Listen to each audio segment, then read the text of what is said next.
Chapitre 2. Les contrebandiers.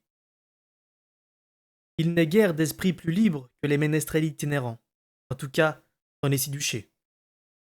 Si l'un d'eux a suffisamment de talent, il peut s'attendre à voir toutes les règles de bienséance suspendues à son bénéfice. Il a le droit de poser les questions les plus indiscrètes, car cela fait partie de son métier. Règle quasiment sans exception, un ménestrel sera reçu partout, de la propre table du roi jusque dans la masure la plus misérable. Les membres de cette corporation se marient rarement jeunes, mais il n'est pas inhabituel qu'ils aient néanmoins des enfants. Ces rejetons sont exempts des stigmates qui entachent les autres bâtards, et ils sont souvent élevés dans des châteaux afin de devenir eux-mêmes ménestrels. Il est considéré comme normal que ce corps fréquente des hors-la-loi et des rebelles, aussi bien que des nobles et des marchands. Ces membres transportent des messages, diffusent des nouvelles, et conservent en mémoire d'innombrables accords et promesses. Du moins, en est-il ainsi en temps de paix et de prospérité.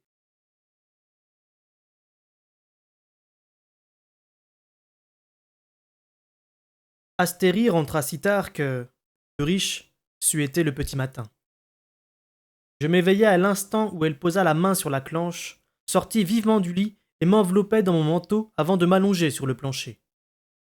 Soir, fit Chevalerie, bredouilla-t-elle, et je sentis l'odeur du vin dans son haleine. Elle ôta son manteau humide, me jeta un coup d'œil en biais, puis l'étendit sur moi comme couverture supplémentaire. Je fermai les yeux. Elle laissa tomber ses vêtements par terre, derrière moi, avec une parfaite indifférence pour ma présence. J'entendis le lit grincer lorsqu'elle se jeta dessus. Encore tout chaud, marmonna-t-elle en se mussant dans les draps. J'ai de remords de vous voler votre coin douillet. Ces remords ne devaient pas la tarauder outre mesure, car quelques secondes plus tard, j'entendis sa respiration devenir lourde et régulière. Je suivis son exemple. Levé très tôt, je quittai l'auberge. Astérie n'eut pas même un frémissement dans son sommeil lorsque je sortis de la chambre, et trouvai rapidement un établissement de bain. Les étuves étaient presque désertes à cette heure matinale, et je dus attendre qu'on fît chauffer la première eau de la journée. Quand elle fut prête, je me dévêtis et m'immergeai prudemment dans le bain profond et brûlant. Je laissai ma douleur à l'épaule s'apaiser, puis je fis ma toilette, et enfin m'allongeai dans la cuve pour jouir du silence et réfléchir. L'idée de m'acoquiner avec des contrebandiers ne me plaisait pas plus que celle de m'aboucher avec Astérie, mais je n'avais pas le choix, semblait-il. Pourtant, avec quoi les payer pour qu'ils m'emmènent? Je n'avais que très peu d'argent. Le d'oreille de Buriche? Je ne voulais même pas l'envisager. Longtemps, je demeurai dans l'eau jusqu'au menton, résolu à ne pas y penser. Rejoins-moi. Je trouverai un autre moyen. Je m'en fis la promesse. Je trouverai. Je songeais à ce que j'avais éprouvé lorsque Vérité était intervenue pour me sauver. La décharge d'art l'avait laissé sans réserve. J'ignorais quelle était sa situation, mais je savais qu'il n'avait pas hésité à donner tout ce qu'il avait pour moi. Et si je devais choisir entre me séparer du clou d'oreille de Buriche et rejoindre Vérité, c'est Vérité que je choisirais. Non à cause de l'ordre d'art qu'il avait gravé en moi, ni même du serment que j'avais prêté à son père, mais pour lui-même. Je me redressai dans la cuve et laissai l'eau ruisseler de mon corps. Je me séchai, perdis quelques minutes à essayer de me tailler la barbe, renonçai devant le résultat désastreux et repris le chemin de la hure de sanglier. Je connus un moment d'angoisse dans la rue. Un chariot me doubla, et ce n'était nul autre que celui de Dell, le marionnettiste. Je conservais une allure vive, et le jeune apprenti qui menait la voiture ne parut pas me remarquer. Néanmoins, c'est avec soulagement que je poussai la porte de l'auberge. Je pris une table d'angle près de l'âtre et commandai au garçon du thé avec une miche de pain frais dont la mie, selon une recette bogienne, contenait un mélange de graines, de noix et de morceaux de fruits. Je mangeais sans me presser en attendant qu'Astérie descende.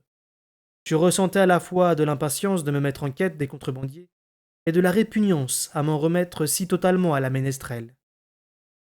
Comme les heures s'écoulaient lentement, je surpris par deux fois le garçon en train de me regarder curieusement. La troisième fois, je lui rendis son regard jusqu'à ce qu'il rougisse et détourne les yeux. Je devinais alors la raison de son intérêt. J'avais passé la nuit chez Astérie, et il devait se demander ce qui lui avait pris de partager son lit avec un vagabond pareil. Je ne m'en sentis pas moins mal à l'aise. On était à mi-matinée, je me levai et montai à la porte d'Astérie. Je frappai doucement, mais sans résultat. Je recommençai, plus fort, et une voix ensommeillée me répondit enfin. Au bout d'un moment, la ménestrelle entr'ouvrit le battant, me regarda en bâillant et me fit signe d'entrer. Elle n'était vêtue que d'une paire de chausses et d'une tunique trop grande pour elle, et qu'elle venait visiblement de passer. Ses cheveux bouclés faisaient une masse ébouriffée autour de son visage. Elle s'assit lourdement au bord du lit en clignant les yeux, tandis que je refermai la porte et la verrouillai. Ah! Vous avez pris un bain, fit-elle en guise de salut. Puis elle bâilla de nouveau. Ça se remarque à ce point? Répliquai-je, un peu vexé. Elle hocha gracieusement la tête. À un moment, je me suis réveillé et j'ai cru que vous m'aviez planté là. Mais je ne me faisais pas de soucis. Vous ne pouvez pas les trouver sans moi. Elle se frotta les yeux, puis m'examina d'un air critique. Qu'avez-vous fait à votre barbe? J'ai voulu la tailler, sans grand succès. Elle acquiesça. Mais c'était une bonne idée. Vous auriez peut-être un peu moins l'aspect d'un homme des bois. Et Chris, Tassin ou les autres membres de la caravane auraient peut-être plus de mal à vous reconnaître. Tenez, je vais vous aider. Allez vous asseoir sur cette chaise là-bas. Ah, et puis, ouvrez les volets, qu'on y voit plus clair. J'obéis sans enthousiasme. Elle se leva, s'étira et se frotta les yeux. Elle prit quelques instants pour s'asperger le visage d'eau, se passer les doigts dans les cheveux, elle fixa ensuite à l'aide de petits peignes. Elle serra une ceinture à sa taille pour donner une forme à sa tunique, puis enfila ses bottes et les lassa. En un tournement, elle était présentable. Enfin, elle s'approcha de moi, me prit le menton et me tourna sans complexe le visage de droite et de gauche. Pour ma part, j'étais incapable de rester aussi détaché. Rougissez toujours aussi facilement? Me demanda-t-elle en riant. C'est rare. Un Servien qui pique de tels phares. Votre mère devait avoir le teint clair. Ignorant que répondre, je gardai le silence pendant qu'elle fouillait dans son pactage et en tirait de petits ciseaux. Elle se mit à l'ouvrage d'une main vive et preste. Autrefois, je coupais les cheveux de mon frère, expliqua-t-elle, et de mon père aussi, ainsi que la barbe, après la mort de ma mère. Vous avez une belle ligne de mâchoire en dessous de tous ces poils. Vous les avez laissés pousser n'importe comment, sans y toucher. Ma foi, marmonnai-je inquiet. Les ciseaux s'agitaient juste sous mon nez. Astérie s'interrompit pour me passer la main sur le visage. De considérables paquets de poils bouclés tombèrent par terre. Attention, ma cicatrice ne doit pas être visible, lui dis-je. Ne vous inquiétez pas, répondit-elle calmement. En revanche, on verra vos lèvres au lieu d'un trou dans votre moustache. Levez la tête. Là. Avez-vous un rasoir? Mon couteau, c'est tout, avouai-je gêné. On se débrouillera, fit-elle d'un ton rassurant. Elle alla ouvrir la porte en grand et, mettant à profit sa capacité thoracique de ménestrel, prit une voix de stentor pour demander au garçon de l'auberge de lui apporter de l'eau bouillante, du thé, du pain et quelques tranches de jambon fumé. Revenue auprès de moi, elle inclina la tête de côté et m'observa d'un œil critique. On va couper les cheveux aussi. Dénouez-les. Comme je réagissais trop lentement à son goût, elle passa derrière moi, ôta mon mouchoir et défit la lanière de cuir qui retenait mes cheveux. Libre, il me tombait sur les épaules. Saisissant son peigne, elle me les rabattit sans douceur sur le visage. Voyons, marmonna-t-elle, cependant que je serrais les dents. Que proposez-vous? Demandai-je. Mais déjà des poignées de cheveux tombaient. J'ignorais ce qu'elle avait décidé, mais cela prenait rapidement forme. Elle tira des mèches sur mon visage, les coupa au-dessus de mes sourcils, passa son peigne dans le reste et cisailla en dessous des oreilles. Maintenant, me dit-elle, Vous ressemblez davantage à un marchand vosgien. Avant, vous étiez de Serres. Vous ne pouvez pas s'y tromper. Vos cheveux ont toujours une teinte typiquement servienne, mais vous avez au moins la coiffure et la tenue de Bauge. Tant que vous n'ouvrirez pas la bouche, on ne saura pas d'où vous êtes. Elle m'examina encore quelques secondes, puis se remit au travail sur les mèches de devant. Enfin, elle chercha un miroir et me le tendit. Le blanc se verra beaucoup moins à présent. C'était exact. Elle avait coupé ras la plus grande partie de la mèche blanche et rabattu par-dessus des cheveux sombres. Ma barbe raccourcie m'encadrait également mieux le visage, et, un peu à contre-cœur, je hochai la tête en signe d'approbation. On frappa à la porte. Laissez tout dans le couloir cria la ménestrelle. Elle attendit quelques instants, puis alla chercher son petit déjeuner et l'eau chaude. Elle se débarbouilla puis me suggéra d'aiguiser mon couteau pendant qu'elle se restaurait. J'obéis, et, tout en affûtant la lame, me demandais si je devais me sentir agacé ou flatté des changements qu'elle avait apportés à mon aspect. Elle commençait à me faire penser à Patience. Elle mâcha encore sa dernière bouchée lorsqu'elle vint me prendre le couteau des mains. Je vais donner un peu de fini à votre barbe, dit-elle. Mais après, il faudra que vous vous en occupiez vous-même.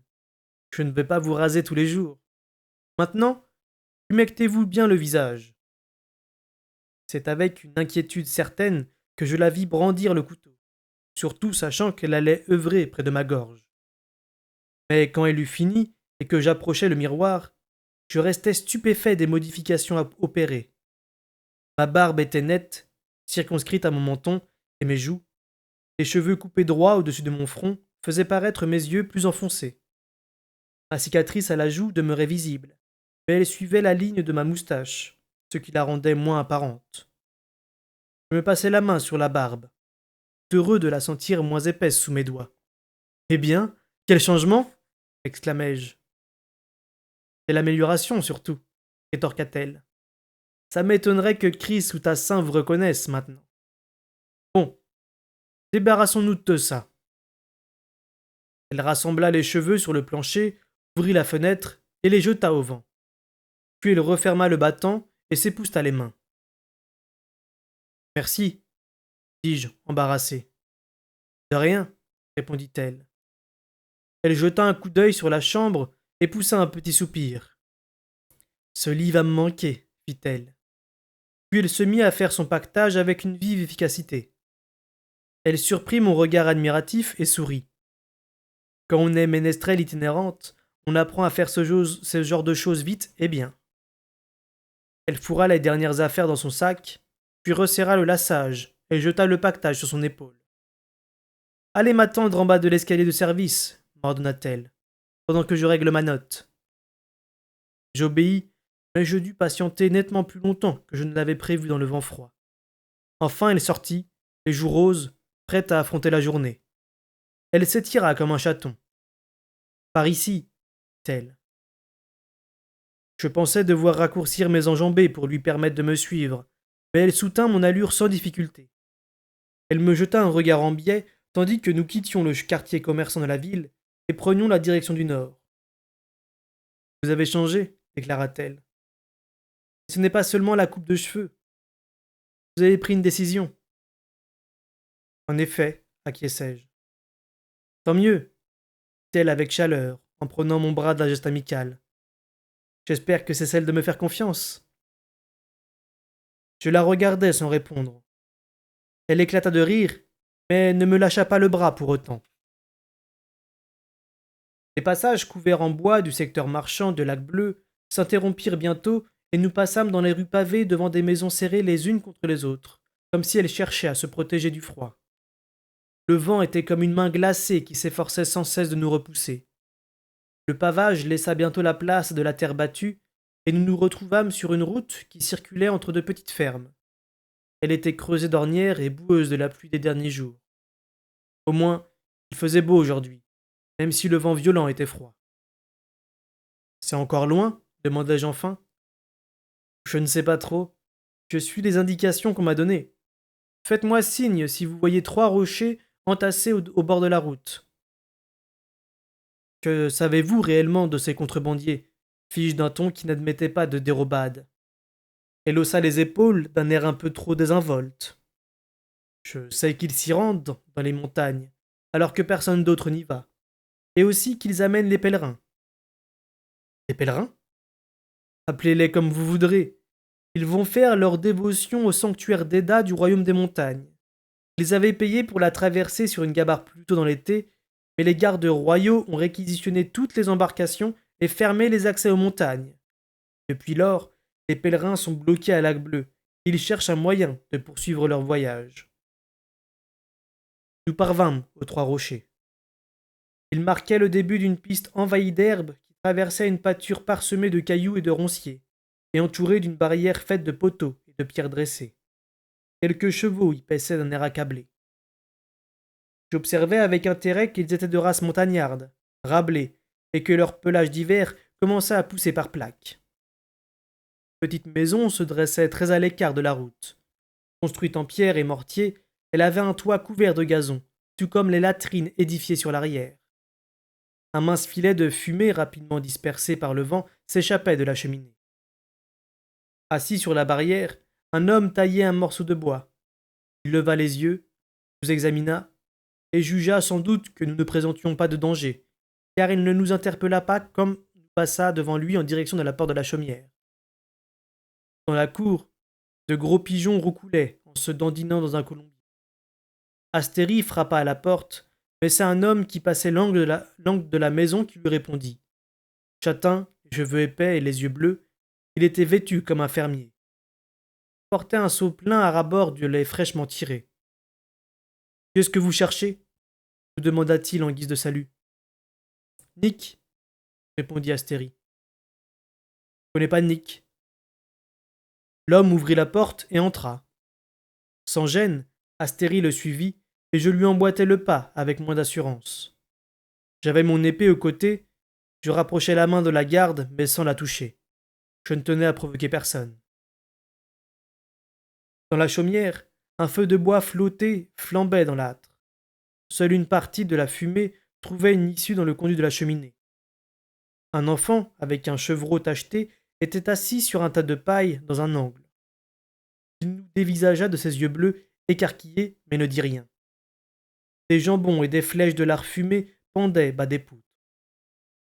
L'homme se dirigea vers une femme qui tranchait de gros tubercules jaunes sur une table, déposa le seau près de ce qu'elle avait déjà découpé, puis se tourna vers nous d'un air affable.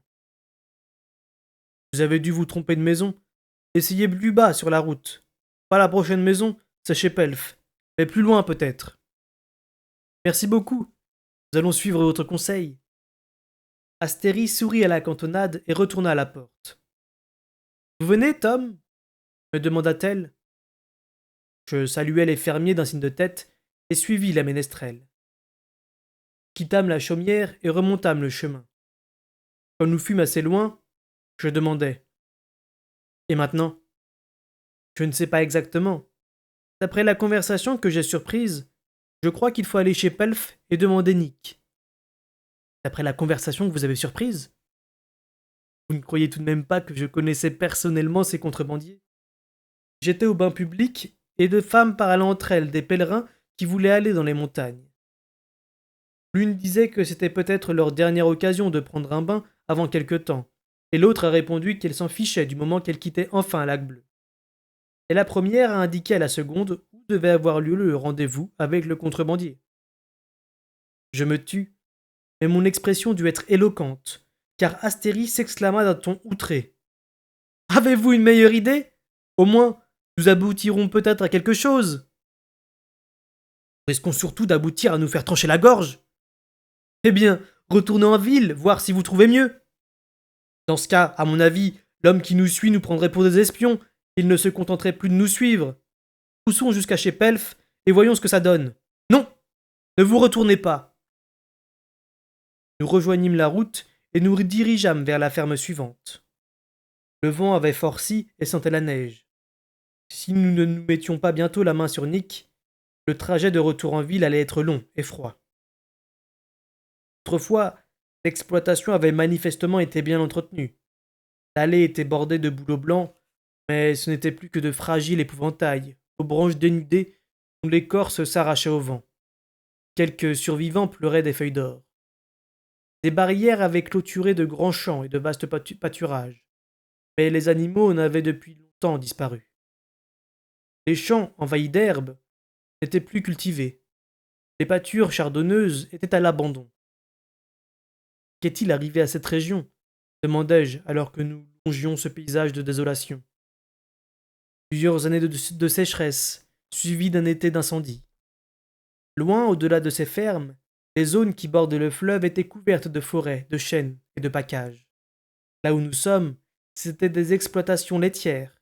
Mais là-bas, les petites propriétaires faisaient brouter leurs chèvres dans les prairies et leurs haragars se nourrissaient des glands des chênes. Il paraît que c'était aussi une région très giboyeuse.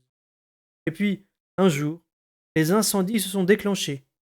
Et on dit qu'ils ont duré plus d'un mois, au point que l'air était irrespirable et le fleuve noir de cendres.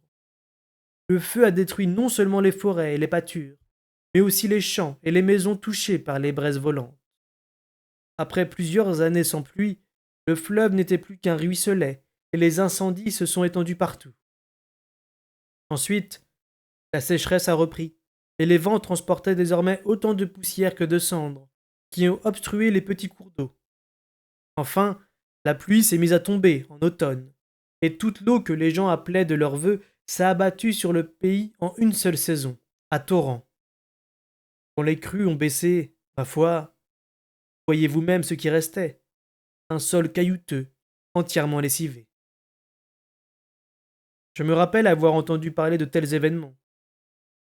C'était lors d'une conversation qui remontait à longtemps. Quelqu'un, humble peut-être, m'avait dit que les gens tenaient le roi responsable de tout, même des sécheresses et des incendies. À l'époque, cela n'avait guère eu de sens pour moi, mais pour ces fermiers, ça avait dû être la fin du monde. Le bâtiment lui aussi évoquait une main attentionnée et des jours meilleurs. Construit en bois, il était doté d'un étage, mais la peinture avait passé depuis longtemps, et des volets bouchaient les fenêtres du haut. Une cheminée pointait à chaque extrémité du toit, mais l'une d'elles perdait ses pierres. De la fumée s'échappait de l'autre. Une fillette se tenait devant la porte, occupée à caresser délicatement un gros pigeon gris posé sur sa main. Bonjour, dit-elle d'une voix agréablement douce quand nous nous approchâmes. Elle portait une tunique en cuir par-dessus une ample chemise en laine crème, des chausses en cuir également et des bottes. Elle devait avoir une douzaine d'années, et, d'après la couleur de ses yeux et de ses cheveux, elle était sûrement apparentée aux occupants de l'autre ferme.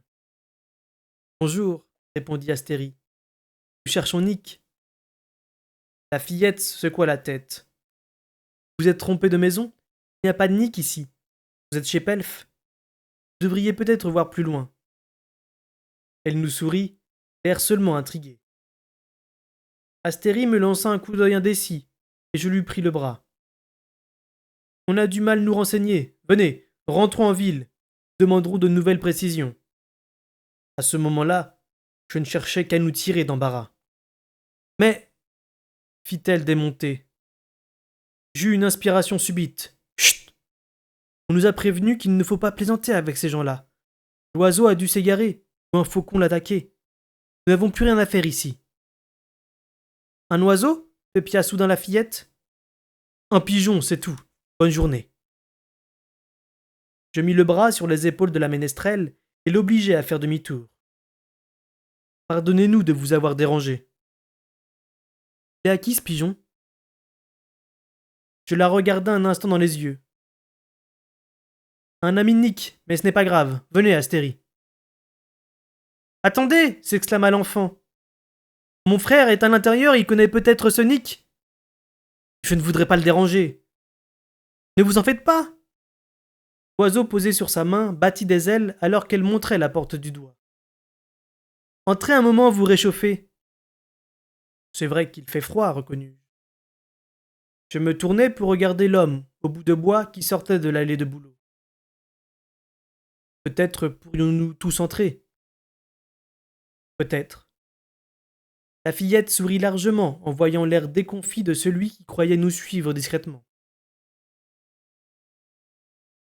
La porte ouvrait sur un vestibule nu.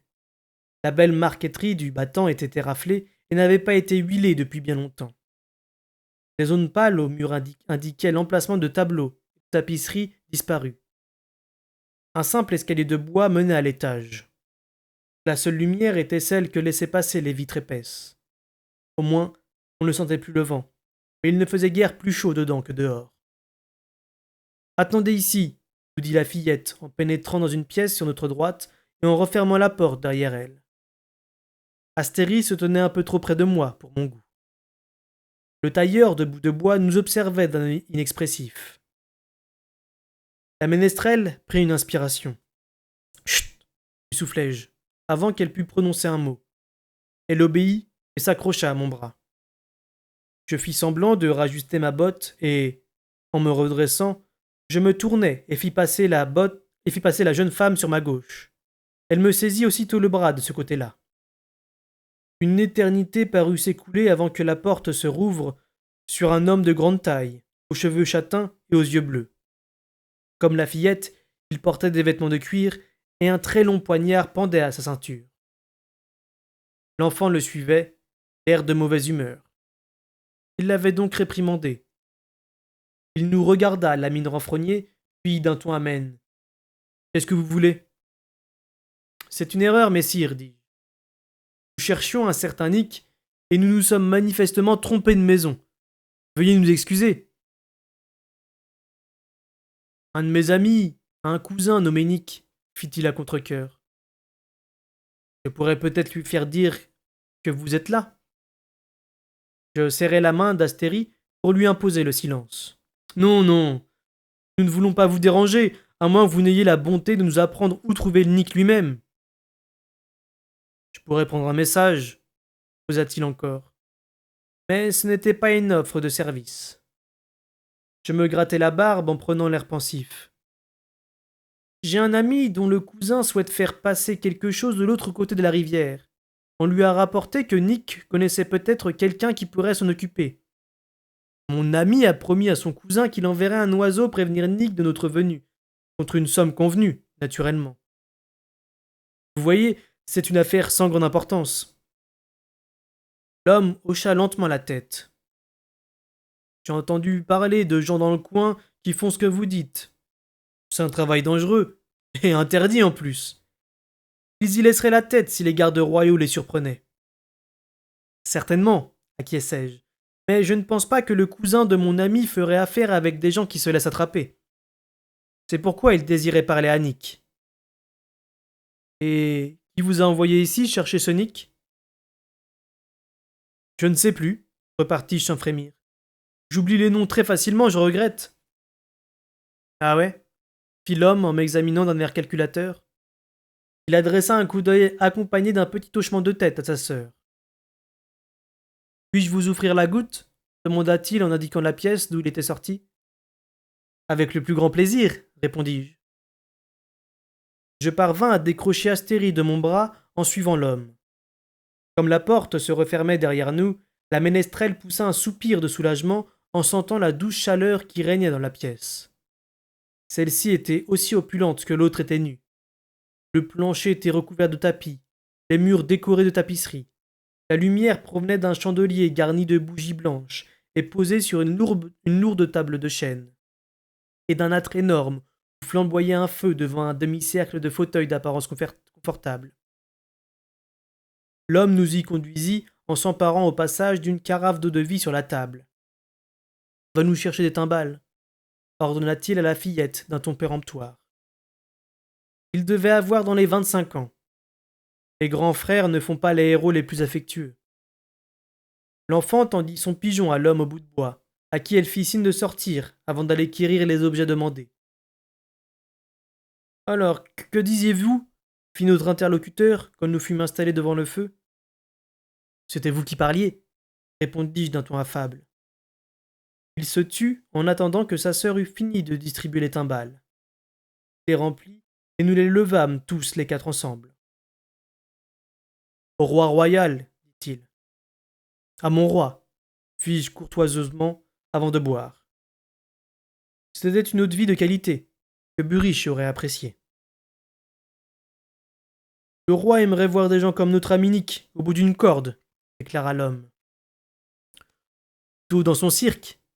Je poussai un petit soupir. Quel dilemme! D'un côté, le roi en veut à sa vie, de l'autre, sans l'embargo royal sur le commerce avec les montagnes, quel moyen d'existence aurait Nick? Il paraît qu'il ne pousse plus que des cailloux sur les terres de sa famille. L'homme hocha la tête d'un air compatissant. Pauvre Nick, faut bien survivre. En effet, et pour survivre, il faut traverser une rivière, même si le roi l'interdit. Ah, fit l'homme. Là, ce n'est pas tout à fait la même chose que faire parvenir un objet d'autre côté. Ce n'est pas si différent, rétorquai-je. Si Nick connaît son métier, l'un ne devrait pas être plus difficile que l'autre. Et on le dit doué. C'est le meilleur, intervint la fillette avec une fierté sereine. Son frère lui lança un regard d'avertissement. Qu'est-ce que votre homme offrirait pour traverser demanda-t-il à mi-voix. Ce qu'il aurait à offrir, il en ferait part à Nick lui-même, répondis-je sur le même ton. Le temps de quelques respirations, notre hôte resta les yeux plongés dans le feu. Puis il se dressa et nous tendit la main. Nick Grappin, ma sœur, Pelf. Tom, dis-je. Astérie, fit la ménestrelle. Nick leva encore une fois sa timbale. À une affaire qui va se conclure, lança-t-il. Et nous bûmes à nouveau. Enfin, il s'assit et s'enquit aussitôt. Pouvons-nous parler franchement? Je hochai la tête. Plus franchement possible. Nous avons appris que vous alliez faire franchir la rivière à un groupe de pèlerins pour les emmener au royaume des montagnes. Nous souhaitons bénéficier du même service. Au même prix, ajouta Astérie. Nick, je n'aime pas ça, intervint soudain Pelf. Quelqu'un a été trop bavard. Je savais qu'on n'aurait jamais dû accepter le premier groupe. Comment être sûr que... Tais-toi. C'est moi qui prends les risques. C'est donc moi qui décide de ce que je fais ou ne fais pas. Toi, tu restes ici et tu tiens la maison en attendant mon retour. Et surveille ta langue, toi aussi. Il revint à moi. Ce sera une pièce d'or chacun, d'avance. Une autre une fois passé la rivière. Et une troisième à la frontière des montagnes. Ah! Le prix était exorbitant. Nous n'avons pas... Astérie me planta brusquement les ongles dans le poignet, et je m'interrompis. Vous ne me ferez jamais croire que les pèlerins ont payé autant, dit-elle calmement. Ils fournissent leurs chevaux et leurs chariots, et leurs vivres aussi. Il nous dévisagea la tête penchée. Mais vous m'avez l'air de voyager avec ce que vous avez sur le dos et rien de plus. Ce qui nous rend beaucoup plus facile à cacher qu'un chariot et un attelage. Nous vous donnons une pièce d'or aujourd'hui, et une autre à la frontière. Pour nous deux, proposa Astérie. Nick se radossa dans son fauteuil et réfléchit quelques instants. Puis il resservait une tournée d'eau-de-vie. Ce n'est pas assez, fit-il d'un ton de regret. Mais j'imagine que vous n'avez pas d'avantage. C'est bien plus que je ne possédais, mais peut-être Astérie avait-elle la somme. Du moins, je l'espérais. Faites-nous simplement franchir la rivière pour ce qu'elle vous propose, dis-je. Après, nous nous débrouillerons. Astérie me flanqua un coup de pied sous la table, et, s'adressant apparemment à moi, elle déclara. Il emmène les autres de l'autre côté de la frontière, autant profiter de leur compagnie. Elle se tourna vers Nick. Il faudra que ça suffise pour nous conduire jusqu'aux montagnes. L'homme but une gorgée d'eau-de-vie, puis poussa un long soupir. Toutes mes excuses, mais je dois voir votre argent avant de toper. Astérie et moi échangeâmes un coup d'œil. Nous aimerions discuter un moment, seul à seul, dit-elle d'un ton benoît. Toutes nos excuses. Elle se leva, prit ma main et m'entraîna dans un angle de la pièce. Là, elle chuchota. N'avez-vous donc jamais marchandé? Vous donnez trop et trop vite. Bon. Combien d'argent avez-vous? En guise de réponse, je vidai ma bourse dans ma paume. Elle s'empara du contenu avec la vivacité d'une pie qui vole du grain. Puis elle le soupesa d'un air averti. C'est insuffisant. Je pensais que vous étiez plus riche que ça. Et ça, qu'est-ce que c'est? Du bout du doigt, elle toucha la boucle d'oreille de Buriche. Je refermai la main avant qu'elle pût la prendre. Un objet qui a beaucoup d'importance pour moi. Plus que votre vie? Pas tout à fait, reconnus-je, mais presque. Il a appartenu quelque temps à mon père, et c'est un ami très proche qui me l'a donné. Eh bien, s'il faut le donner, je veillerai à ce que ce soit pour un bon prix. Et, sans un mot de plus, elle retourna auprès de Nick. Elle se rassit, termina son eau de vie, et attendit que je la rejoigne. Quand je fus installé, elle dit à Nick: Nous allons vous remettre tout ce que nous avons dès maintenant. Ce n'est pas autant que vous en demandez, mais à la frontière des montagnes, j'y ajouterai tous mes bijoux, bagues, boucles d'oreilles, tout. Alors? L'homme secoua lentement la tête. Ce n'est pas assez pour que je risque la corde. De quel risque parlez-vous? Rétorqua la ménestrelle. Si on vous prend en compagnie des pèlerins, c'est le gibet pour vous. Et ce qu'ils vous ont donné couvre déjà ce risque. Notre présence n'augmente pas le danger, mais seulement la quantité de vivres à emporter. Ce que je vous offre le vaut bien, non? Il secoua de nouveau la tête, presque à contre-cœur. Astérie tendit la main vers moi. Montrez-lui l'objet, fit-elle à mi-voix. Avec une sensation proche de la nausée, j'ouvris ma bourse et en tirai le clou d'oreille. Ça n'a peut-être pas l'air de grand-chose à première vue, dis-je, si on n'est pas versé dans ce domaine comme moi. Mais je sais ce que je possède et j'en connais la valeur. Ce bijou vaut tous les ennuis que notre présence pourrait vous causer.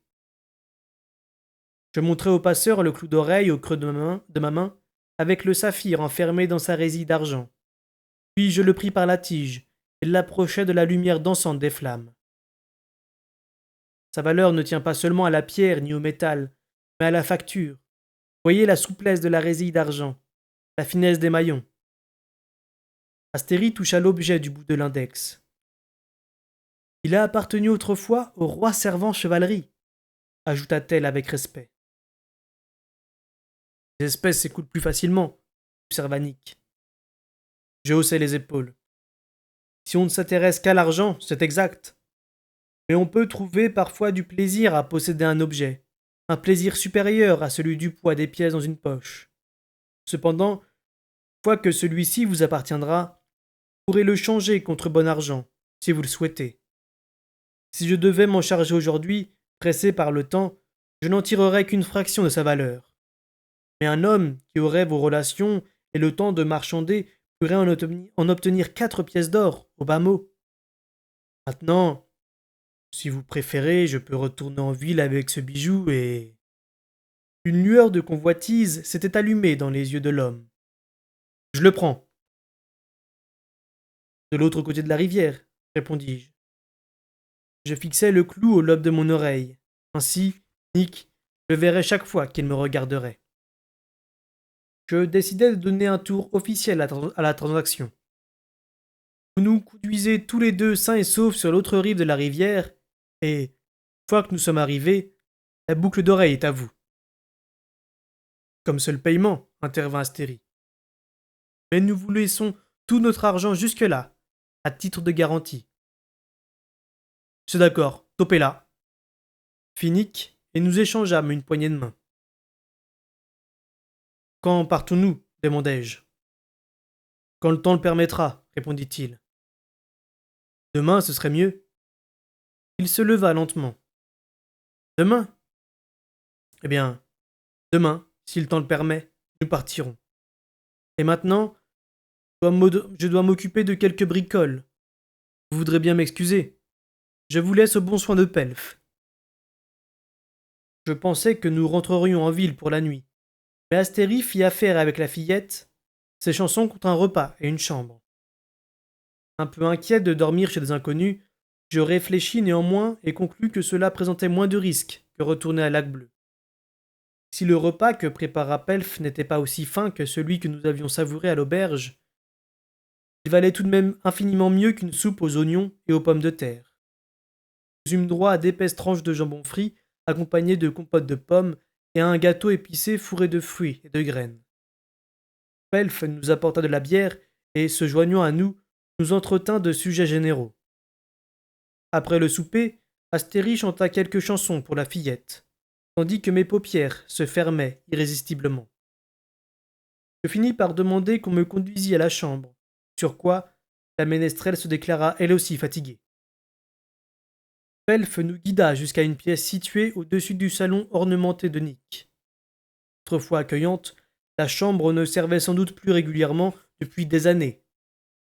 Notre hôtesse avait allumé un feu dans la cheminée, mais le froid d'un long manque d'usage et l'odeur de renfermé d'un lieu négligé imprégnaient l'air. Un immense lit trônait dans un angle, muni d'un matelas de plumes et de tentures grisaillantes. Astérie y posa un regard critique, et, dès que Pelf fut sorti, elle se mit en devoir de retirer les couvertures et de les étendre sur un banc qu'elle plaça devant l'âtre. Ainsi, ça les aère et ça les réchauffe, me dit-elle. Ce n'était manifestement pas la première fois qu'elle se trouvait dans ce genre de situation. Pendant ce temps, j'avais barré la porte et vérifié les loquets des fenêtres et des volets. Tout semblait solide. Un soudain épuisement m'empêcha de répondre à la ménestrelle. J'y vis l'effet de l'eau-de-vie mélangée à la bière. À geste lent, je bloquai la porte à l'aide d'une chaise sous l'œil amusé d'Astérie. Puis je retournai auprès du feu, me laissai tomber sur les couvertures drapées sur le banc et tendis les jambes pour les chauffer. J'en profitai pour retirer mes bottes du bout du pied. Allons, demain, je serai en route pour les montagnes. La ménestrelle s'assit à mes côtés. Elle ne dit rien pendant un moment, puis elle tapota ma boucle d'oreille de l'index. Ça a vraiment appartenu à Chevalerie? Me demanda-t-elle. Pendant quelque temps, oui. Et vous êtes prêt à vous en défaire pour vous rendre dans les montagnes? Qu'en dirait-il? J'en sais rien. Je ne l'ai jamais connu. Je soupirai soudain. D'après tout ce que j'ai appris de lui, il avait beaucoup d'affection pour son jeune frère. Je ne pense pas qu'il m'en voudrait de donner ce bijou pour rejoindre Vérité. Ainsi, vous êtes bien à la recherche de votre roi. Naturellement. Il me paraissait futile de le nier depuis longtemps. J'essayais en vain d'étouffer un bâillement. Je ne suis pas sûr qu'il ait été avisé de parler de chevalerie devant Nick. Il risque de faire le rapprochement. Je me tournai vers Astérie. Son visage était trop près du mien, et je n'arrivais pas à distinguer clairement ses traits. Mais j'ai trop sommeil pour m'en inquiéter, ajoutai-je. Vous ne tenez pas bien le guet-bouton, fit-elle en riant. Il n'y avait pas de fumée ce soir, objectai-je. Dans le gâteau, Elfe vous avait prévenu qu'il était épicé. C'est donc ça qu'elle voulait dire? Oui, épicé, à ce sens dans tout Bauge. Ah! En serre, ça signifiait qu'il y avait du gingembre, du cédrat. Je sais. Elle se laissa aller contre moi en soupirant. Vous ne faites pas confiance à ces gens, n'est-ce pas? Bien sûr que non. Ils se méfient de nous. Si nous leur faisions confiance, ils n'auraient aucun respect pour nous. Ils nous prendraient pour des crétins et des naïfs. Le genre d'engeance qui attire des ennuis aux contrebandiers en parlant trop. Tant, vous avez serré la main de Nick. En effet, et je pense qu'il tiendra sa parole, pour ce qu'elle vaut. Nous nous tûmes, pensifs. Au bout d'un moment, je sursautai. Je m'étais assoupi. Astérie se redressa près de moi. Je vais me coucher, annonça-t-elle. Moi aussi, répondis-je. Je pris une couverture et commençai à m'en envelopper devant le feu. Allons, ne faites pas l'enfant, me dit la ménestrelle. Je tiendrai à quatre dans ce lit. Profitez-en tant que vous en avez l'occasion, car j'ai l'impression que nous n'en verrons pas d'autres avant longtemps. Je ne me fis guère prier. Le matelas de plumes était moelleux, quoiqu'il sentît un peu le moisi. Nous nous partageâmes les couvertures. J'aurais dû rester vigilant, je le savais. Mais l'eau-de-vie et le guet-bouton avaient desserré le nœud de ma volonté, et je sombrais dans un profond sommeil. Je m'éveillai vers l'approche de l'aube, lorsqu'Astérie posa son bras sur moi. Le feu s'était éteint, et la chambre était glacée. Dans son sommeil, la ménestrelle s'était décalée dans le lit et s'était collée contre mon dos. Premier réflexe fut de m'écarter, mais son corps faisait une présence chaude et agréable. Je sentais son souffle sur ma nuque. Un parfum de femme émanait d'elle, qui ne devait rien à aucun artifice. Je fermai les yeux sans bouger. Molly. L'envie d'elle qui me saisit, violente et impossible à satisfaire, fut comme une douleur. Je serrai les dents et m'imposai de me rendormir. Je devais le regretter. La petite pleurait, pleurait, pleurait. Molly, en chemise de nuit, une couverture jetée sur les épaules, était assise près du feu et la berçait interminablement. Le visage défait, les traits tirés. Elle lui chantait inlassablement la même berceuse dont toute mélodie avait depuis longtemps disparu. Elle tourna lentement les yeux vers la porte qui s'ouvrait. Puis-je entrer demanda Buriche à mi-voix. Elle hocha la tête. Que faites-vous debout à cette heure fit-elle d'un ton las. Je l'entendais pleurer depuis l'appentis. Elle est malade? Elle se dirigea vers l'âtre, tisonna le feu et ajouta une bûche, puis se pencha sur le nourrisson. Je ne sais pas, elle pleure sans arrêt, c'est tout. Elle ne veut même pas téter. J'ignore ce qu'elle a. On sentait dans la voix de Molly une détresse que les larmes ne suffisaient plus à exprimer. Buriche se tourna vers elle. Laissez-moi la prendre un moment. Allez vous coucher. Essayez de vous reposer. Vous serez bientôt aussi malade qu'elle. Vous ne pouvez pas faire ça toutes les nuits. Molly leva vers lui un regard d'incompréhension. Vous voulez vous occuper d'elle? Vous feriez ça? Autant que je serve à quelque chose, répondit-il avec un sourire forcé. De toute façon, ces cris m'empêchent de dormir. Molly se leva avec une grimace, comme si son dos la faisait souffrir. Réchauffez-vous d'abord, je vais préparer de la tisane.